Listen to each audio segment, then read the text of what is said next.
Hudson County View live and uncut, and I'm your host, the man of the hour, too sweet to be sour, the women's pet, the men's regret, where what you see is what you get and what you don't is better yet. John R. Heinis, excited, happy, delighted, thrilled to be back from summer break. Of course, this is our first one of the new quote-unquote season. So let's dive right into it. First of all, we got a lot of news coming out of CarePoint Health. Of course, that's the health system provider for the Bayonne Medical Center, Hoboken University Medical Center, and Christ Hospital in Jersey City.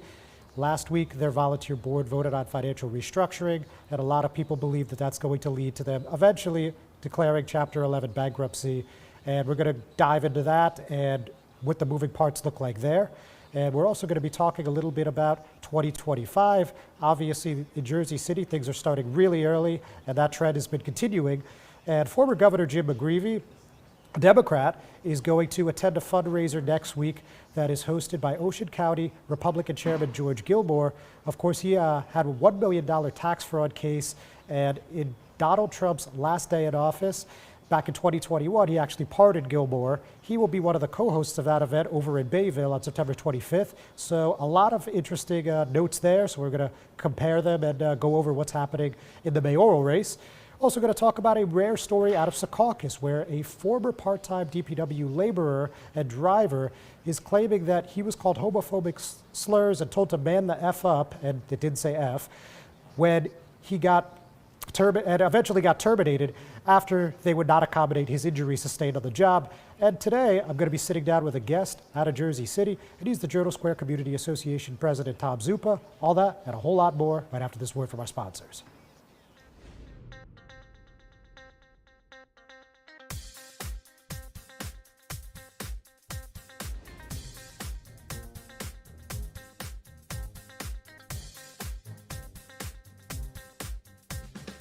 Comprehensive healthcare is here, here, and here. RWJ Barnabas Health is healing, enhancing, and investing in Hudson County with its two newest locations, Hoboken and Exchange Place. Within walking distance or accessible by mass transit, our locations combine convenience with primary and specialty care, including cardiology, women's health, orthopedics, cancer care, and more. Let's be healthy together. Consumer Carpets, 3408 Kennedy Boulevard in the Jersey City Heights, your one-stop store for residential and commercial floor treatments, carpeting, linoleum, tiles, laminates, hardwood floors, area rugs, remnants, all major brands, all in stock. Free estimates, same-day installation. Consumer Carpets, it's savings, selection, installation. Credit cards and debit cards accepted. Financing available. Consumer Carpets, price to fit your budget, installation to fit your schedule. On the net at consumercarpets.com. Consumer Carpets, Jersey City, 201-792-2712. Good Friend Self-Storage in North Bergen, New Jersey is a fully climate-controlled facility equipped with state-of-the-art security, packing supplies, a Refer Friend program, and multiple loading docks convenient for commercial use. Located just off of Route 3 at 4301 Tunnelly Avenue, Route 1 and 9. Call 201-867-2444 or visit us on the web today. Good Friend Self-Storage. Let us be your good friend.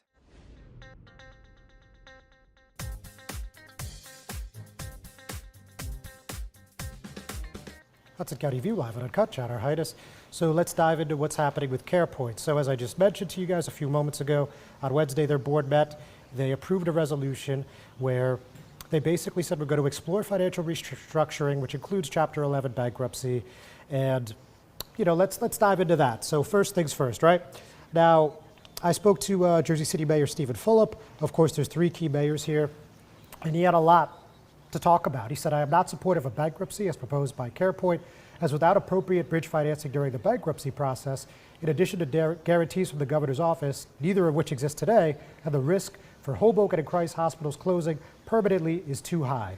That's what he told me last week. If Christ Hospital and Hoboken were to close even under the pretense that it is temporary, they would no longer be grandfathered in as hospitals based on previous NJ rules, would likely never reopen as they would never have to apply based on current 2024 hospital rules, which are onerous. Now, of course, Fulop's also a Democratic candidate for governor, and if he gets in, you know, maybe that's something he would change, but you know, that's here nor there at the moment. And you know, we emphasize that there is a serious risk of permanent closure here, which CarePoint, through a spokesman, pushed back on. And they said right now that there is no danger, there's no plan to close anything. But with that said, related, reporting, I guess point of order would probably be a better word to use there, is there's this thing in New Jersey called warn notices, and they're just what they sound like. They go out to employees 90-day notice without prior to a potential layoff. So even if the layoff is, maybe 1% probability or chance, you'll get the warn notice. So what CarePoint did to make sure that they effectuated the 90 days, they gave a notice, I believe this was Thursday, and it was all employees at the Bayonne Medical Center, Christ Hospital, and Hoboken University Medical Center. So that's 859, 843, and 900 employees respectively. And they all got the warn notice, and we've heard from CarePoint, and they've indicated that there may be no layoffs, or there could be a number of options in between. Obviously, this isn't going to be effectuated for 90 days. In this case, that means December 12th, so we're going to keep our eye on that. And I spoke to a number of other electeds. The other that came out strong against a bankruptcy possibility is State Senator Raj Mukherjee. Of course, he represents Ward C, D, and E in Jersey City and all of Hoboken. He said, I'm deeply concerned about CarePoint moving rapidly toward a bankruptcy filing without exhausting all its potential M&A options, especially with another hospital still at the table and reportedly willing to provide bridge financing. Labor leaders representing the workforce have no information. The board has scant information. It's a mess. We all need to step up and support this critical safety net health system and the vulnerable patient population it serves. Now, back in January, I'm sure you guys remember Hudson Regional Hospital and CarePoint looked like they were going to team up after over 2 years of litigation, basically arch rivals. They were going to do Hudson Health System, and this was a plan that Fulop had been a critical part of. And around that time, the New Jersey Department of Health appointed a financial monitor. Obviously, we were starting to get a good idea back then that the finances were not in great shape. And, just in case that wasn't clear enough, this came soon after CarePoint announced that they would need $130 million in state funding to continue operating at an optimal pace.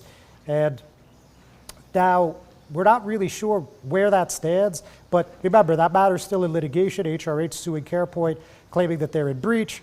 And I'm assuming all options are on the table, but there's a lot of things that are still being worked out, and we're probably going to hear countless rumors between now and December. So all I can say is keep your eyes and ears peeled, and we'll do the best to bring you the latest as it comes in.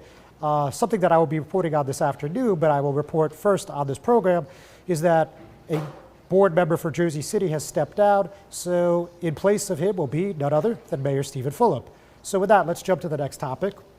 So something that got a ton of traffic on Friday and still had some conversations going on Monday is that, as I mentioned again at the top of the program, Ocean County Republican Chair George Gilmore will be a co-host for a Bayville fundraiser for Jersey City mayoral hopeful Jim McGreevey, of course, the former governor. And he's also been the Woodbridge mayor, a state assemblyman, and a state senator. Mind you, this race is not till November 4th, 2025, and it's a nonpartisan contest. And also, McGreevey is way ahead in fundraising to date. He's at just under 1.8 million, and he's just under 1.3 million cash on hand, according to his second quarter finance reports filed with the New Jersey Election Law Enforcement Commission. Now, we haven't seen too much about how this came together. And when I spoke to McGreevey, he said, I've known George for over 20 years, and he wanted to be helpful. And he said, I've just found that my political philosophy and progressive values in my political life and my work as a private citizen welcomes the support of individuals throughout the political spectrum while respecting and honoring those values which are central to my core. Now, I talked to a few political gadflies on this, one being Seton Hall University political science professor Matthew Hale. He's also a Highland Park councilman. And, I think his comments speak for itself. I am guessing the entry music to the event will be Bob Marley's Redemption Song. Gilmore and McGreevey share the experience of having incredible power, having that power taken away from them for doing stupid things and then fighting to get it back. Most people quit politics after doing the stupid stuff. They probably bonded over hopes for second chances. Gilmore and McGreevey are also part of an older generation of New Jersey politicians that can look past almost any transgression if the current transaction makes sense to both parties. Of course, McGreevey resigned 2 decades ago after revealing that he was in fact a gay American and was having an extramarital affair with a man, and this is his first attempt at public office since then. So folks, we're going to take a quick break. When I come back, I'm going to be sitting down with Journal Square Community Association President Tom Zupa. We'll be back in a jiffy.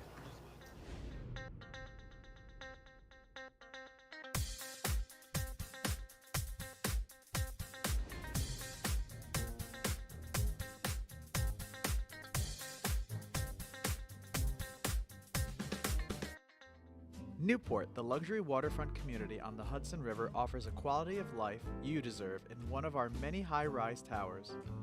With amenities such as the on-site Newport Path, light rail, Newport Town Square, 3 playgrounds, dog run, upscale restaurants, retail giants like Kohl's, JCPenney, Macy's, and Target. Morton Williams and Acme Supermarket are just outside your front door. A health and fitness center, skating rink, and medical facilities are also on site. Enjoy the New York skyline from our waterfront and various parks. Manhattan is just one pass stop away, or quick ride through the Holland Tunnel. Nursery and private elementary schools all on site. 12-screen movie theater at the Newport Center Mall. Looking to visit? Stay at the Westin or Marriott Hotel. For more information, visit us at newportnj.com. Make lasting memories to cherish forever. It's incredible. It's you, Newport. Live like you want. No one plans on heart disease, but everyone should have a plan for it. We help patients of all lifestyles and medical histories plan for healthy hearts. We offer convenient screenings without judgment, hundreds of preventive programs, and women's heart specialists. And we're the largest cardiac surgery program in New Jersey. Make plans for a healthy heart with RWJ Barnabas Health. Let's be healthy together.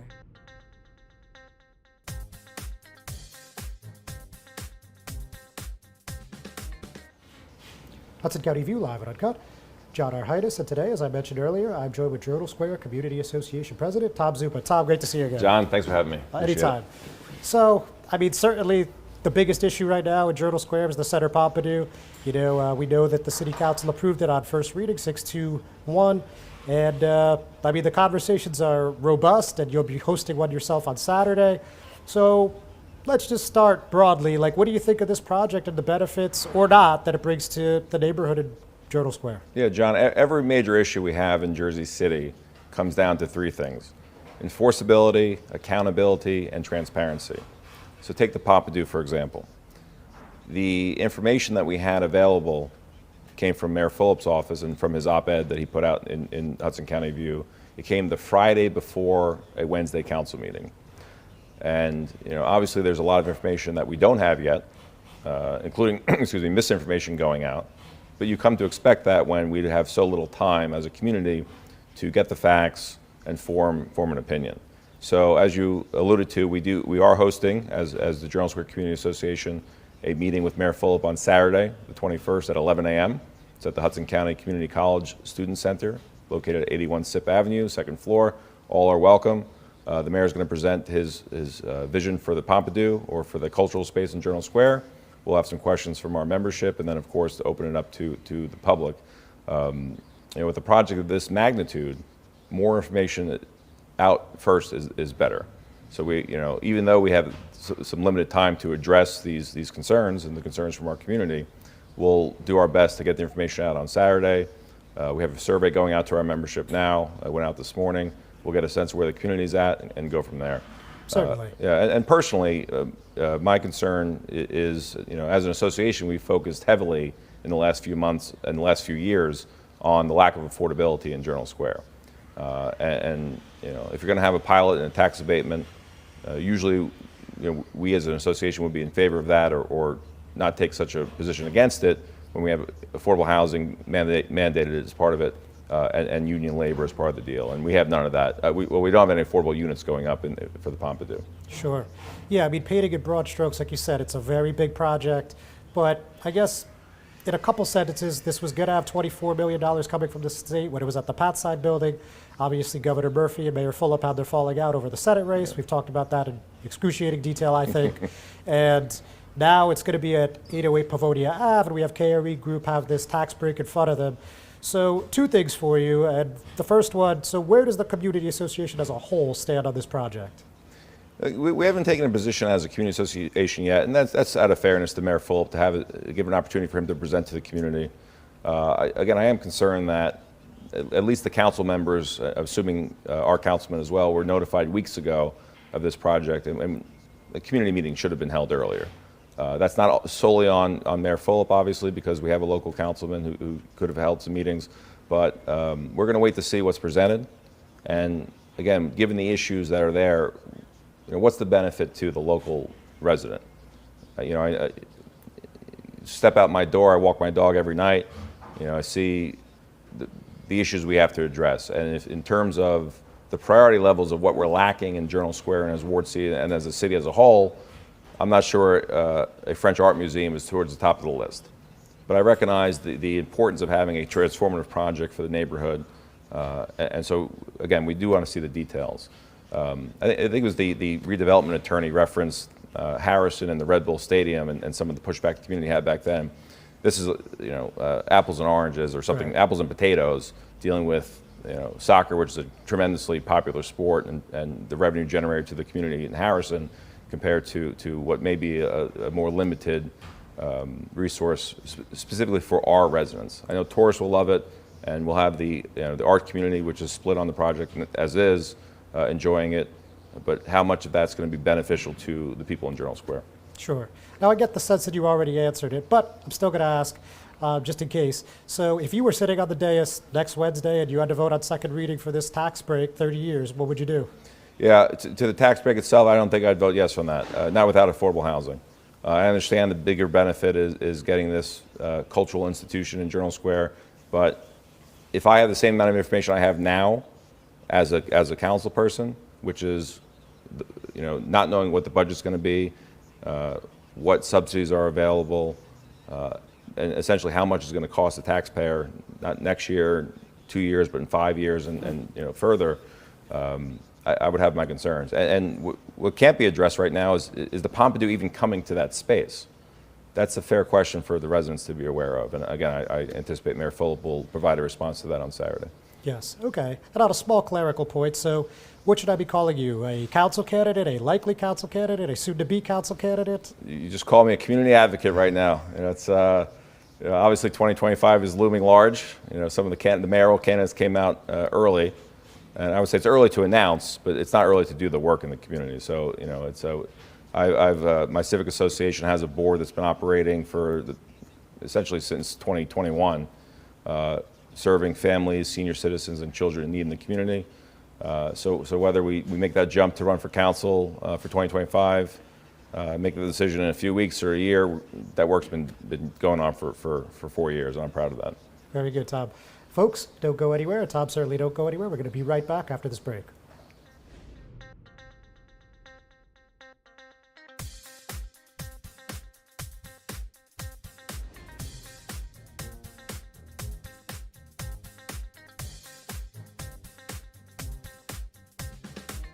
Burns Brothers Memorials, Monuments, and Markers, 787 Tunley Avenue, Jersey City. Hudson County's only monument maker, serving all faiths and cemeteries. Design studio and large inventory on site. Cemetery inscriptions and custom orders welcome. Burns Brothers Memorials, Monuments, and Markers, 787 Tunley Avenue, just south of Secaucus Road. Craftsmanship that will last for all eternity. Burns Brothers, Jersey City, Albert H. Hopper, North Arlington. Visit us on the net. Consumer Carpets, 3408 Kennedy Boulevard in the Jersey City Heights, your one-stop store for residential and commercial floor treatments, carpeting, linoleum, tiles, laminates, hardwood floors, area rugs, remnants, all major brands, all in stock. Free estimates, same-day installation. Consumer Carpets, it's savings, selection, installation. Credit cards and debit cards accepted. Financing available. Consumer Carpets, price to fit your budget, installation to fit your schedule. On the net at consumercarpets.com. Consumer Carpets, Jersey City, 201-792-2712. Comprehensive healthcare is here, here, and here.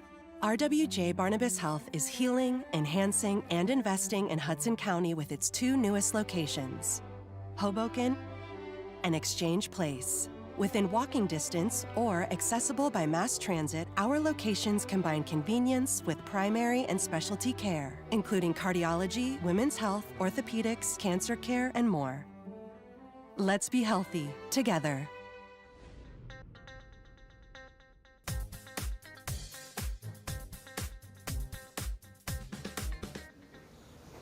Hudson County View live and uncut. John Heinis, and I'm still here with Journal Square Community Association President Tom Zupa.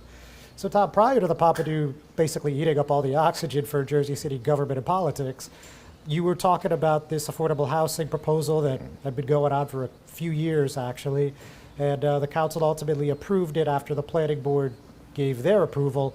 And you've been vocal this whole time that you're not happy with the outcome. And could you just reiterate for anyone who may have missed it or forgot how we ended up here and why you feel the way that you do? Yeah, sure. So the Gerald Square Community Association's Affordable Housing Task Force has been working with Councilman Bajiano's office, the city planning department for years, the last 2 years, trying to get something that requires mandatory affordable housing in the redevelopment zone, which covers just Journal Square. So it doesn't affect the Heights, doesn't affect Marion, doesn't affect McGinley Square, just portions of within the Journal Square redevelopment plan. And that 2-year partnership resulted in the first reading being approved, where we're going to have zone-wide mandatory affordable housing for units, for new developments, 30 or more units, giving at least 10 to 15% affordable housing. And I don't have to tell you or your listeners and your viewers, Jersey City is quickly becoming an unaffordable city, one of the most unaffordable cities in the country. And Journal Square is its fastest growing neighborhood. Sure. And the number one issue we hear from residents, not only in Journal Square but throughout the city, is lack of affordability. And so the Journal Square Association, the Community Association, took efforts to address that. And what we were left with is what the council itself described as "quote-unquote" baby steps.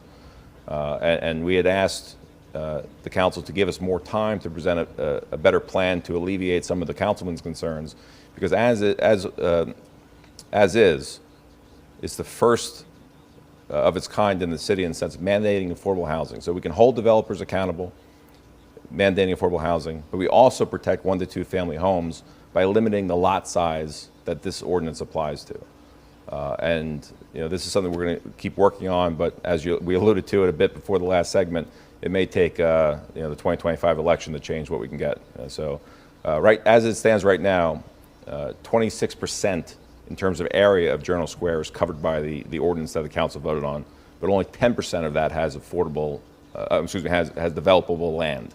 So the other 76% of Journal Square, for new developments, I'm sad to say, based on the city council's vote, you're going to be left without affordable housing for those new developments.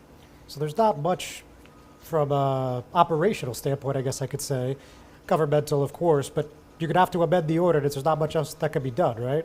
Right. I mean, number one priority, I think, for the next administration, if it doesn't come before November of 2025, would be to amend again the affordable housing ordinance and amend the redevelopment plan to cover the other part of Journal Square. Like I said, we can protect 1 to 2 family homes because right now they're not protected.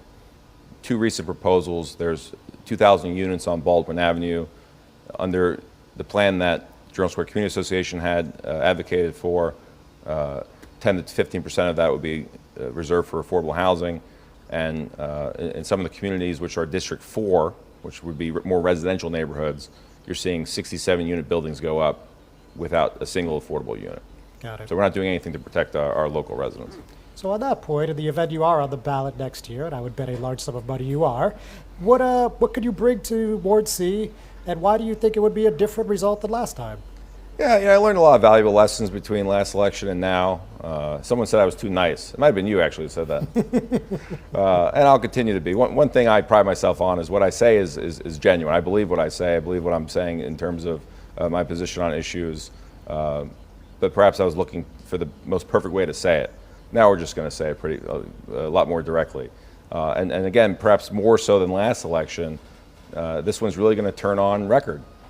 If you've been in office for 3 terms, what can you show to the community other than pointing out problems and not finding those solutions? And if you want to run or have run before, we haven't seen you in 3 years, but where have you been?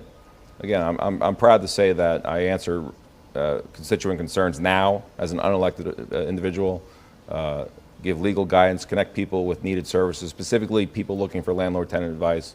There's a lot of great resources in the city that we help out with. And just provide those services for families and children. And just real quick, we're short on time, but anything you want to just quickly jump on, whether that be Bergen Square Tree, Apple Tree Museum, anything that, has been eaten up by the affordable housing and Pompidou projects? There's a lot of great things going on in Journal Square, and rightfully so. We have the attention of the city for what happens next. And now more than ever is the time when you want a vision for the future. And that's something where you're taking in all the stakeholders together, addressing the major issues, affordability, public transit, These are simple bread and butter issues. Someone should be able to get from point A to point B safely, without any fear of being hit by a car, being unsafely riding your bicycle, or walking on the sidewalk. We can do it all, but we really just need to have a vision for it. Very good. Tom, thank you so Thanks, much. John. Always a pleasure to have you. Good luck on Saturday. I have a feeling you're going to need it. Ladies and gentlemen, thanks for tuning in. Could do it without you. We're going to take a quick break. We'll be right back.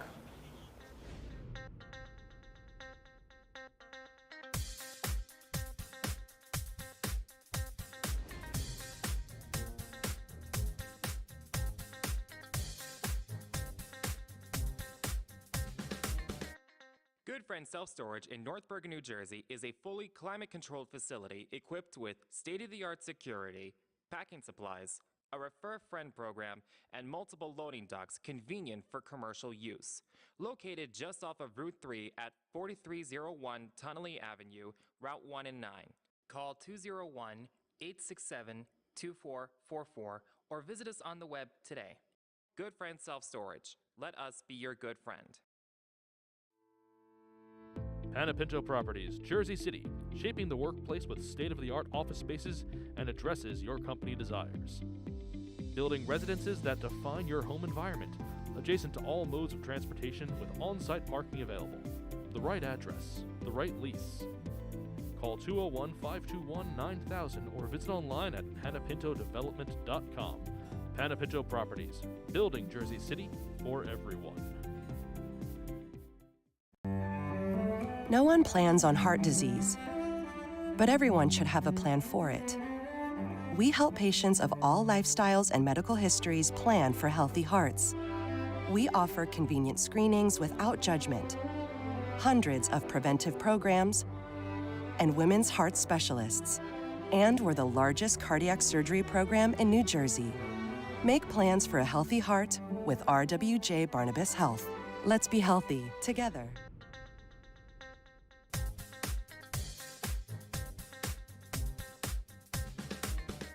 Hudson County View live at Uncut. John Heinis. So a few more to get through. Let's talk about this lawsuit out of, believe it or not, Secaucus, a place that we very, very rarely talk about unless it's about the police doing good police work. But this time, it's something completely different. So if you guys missed it last night, a lawsuit was filed on September 11th by a former part-time laborer and driver for the Secaucus Department of Public Works. And he is alleging in this lawsuit that he was told to man the F up, among other things that included homophobic slurs, and his superiors did nothing about it, on top of not accommodating him for work-related injuries where he wasn't supposed to be lifting or pulling heavy weight. So there is a lot in there, considering it's a relatively short lawsuit. But Craig O'Keefe, who was hired in 2008, filed a 6-count lawsuit at Hudson County Superior Court, and he's alleging discrimination, retaliation, a hostile work environment, and disability discrimination ever since getting hurt on the job in August 2019. And there's a lot of language here that I cannot say on a family-friendly program, but the names he was called had a lot to do with the female anatomy. How about that? And he was also told to stop being a little girl, and as I already said, man the F up, and he was said this, use your imagination, can't do this detail, and all he's going to do is expletive and complain. Look at this little expletive walking around acting as if he's really injured. I think you get the picture. So through his attorney, Evan Goldman, apartment at the Hackensack-based firm Goldman, Davis, Krumholtz & Dillon, PC, O'Keefe says he tore his left rotator cuff and his right rotator cuff in separate injuries sustained while working in 2020, 2021. Both required surgery. And he then required another surgery because in February 22, he asked to be put on desk duty and he had a doctor's note, but it wasn't basically honored or recognized. And so he left for the day and he ended up using sick, vacation, and personal time all the way through May of 22. And then he needed another surgery, and then there was a subsequent surgery on his elbow. So clearly not a very fun couple of years for this gentleman. And then he said in August 22, he came back, his arm was in a sling. He got out a doctor's note saying he can't use his left arm. Again, he insists that his requests were not honored. And long story short, he ended up getting fired in August 2023. And bottom line is Secaucus Town Administrator Gary Jeffis declined to comment on the specifics of the suit, but said they dispute the allegations made. So we're going to leave it there for now, folks. We're going to keep an eye on this and see where it goes. Now, two pretty unusual incidents in Bayonne yesterday. One started at about, 12:18 in the morning, and there was a 911 call where officers from the Bayonne Police Department responded to an apartment building on Broadway, and this was in the vicinity of Linnett Street. And the 911 caller reported hearing a lot of screaming coming from the apartment and indicated it was concerning. And responding officers approached the apartment and heard yelling coming from inside. Officers encountered the man who had been yelling and requested medical assistance. They restrained him so medical personnel could transport him to the Bayonne Medical Center, and he was pronounced dead yesterday at 8:44 a.m. The cause and manner of death are under investigation, and his identity has not been released. This is a matter that is under investigation by the New Jersey Attorney General's Office of Public Integrity and Accountability. That's something that's been online, you could say, since 2021. And this is the fourth time the AG is investigating an incident in Bayonne since October 2022. In all those three previous incidents, a state grand jury declined to charge any of the Bayonne police officers involved. Now, also in the Peninsula City, the Hudson County Regional Arson Task Force is looking into a one-alarm blaze yesterday that left a man in critical but stable condition. And interestingly, the Hudson County Prosecutor's Office didn't say a whole heck of a lot about what happened other than they respond to an apartment fire at approximately 5:20 yesterday. And, there was a fire in the basement of a residential building. The 56-year-old man was located with serious injuries before being transported to EMS to Cooperman Barnabas Medical Center in Livingston. However, the one detail that I found interesting was that Bayonne Deputy Fire Chief Bill Bartos said in his own statement that they responded to this address, 167 West 9th Street, on a report of an explosion and smoke coming from the basement. So it's a little unclear what's going on there. Obviously, it looks like some sort of homemade explosive, but we don't want to speculate, of course, so we're going to keep our eyes and ears on that, just like anything else. Now, another one from the HCPO, a man that's been described on a website that was created by a couple that he allegedly did some shoddy work for, is called a shady contractor on that website, has been charged with theft by deception and 2 counts of forgery. This is Prince Nareg of Glenridge, and he owned a construction business and Artisan Design and Construction. They were performing work on a residential building, and he allegedly submitted a fraudulent certificate of occupancy to the property owner and begged to abstain a construction contract, and this left the couple on the hook for a number of charges. Read the article for further details, folks. We're very short on time, but very quickly. I'm talking about Jersey City construction at Wednesday's council meeting. Of course, that was 1 week ago. Jersey City Council delayed a vote to dissolve the Construction Appeals Board. This is something that was put up by Ward B Councilwoman Mira Prinzari. She said the Construction Board of Appeals had a meeting that day earlier, prior to the council meeting, and they changed their leadership. And so they're just asking for 2 weeks to take a look at what's going on. And we heard from Chris Capers, a member of Luna Local 3, who lives in Ward F, and he didn't pull any punches. He said while serving as the chair of the Board of Construction Appeals, Sunny Kumar, the former chair, allowed workers to be underpaid, overworked, and exposed to dangerous conditions on his job sites. And he's calling on the council, as is the whole Luna organization, that labor union, to do more. So with that, folks, we're going to call it a day. Thanks so much for tuning in. We'll see you next week.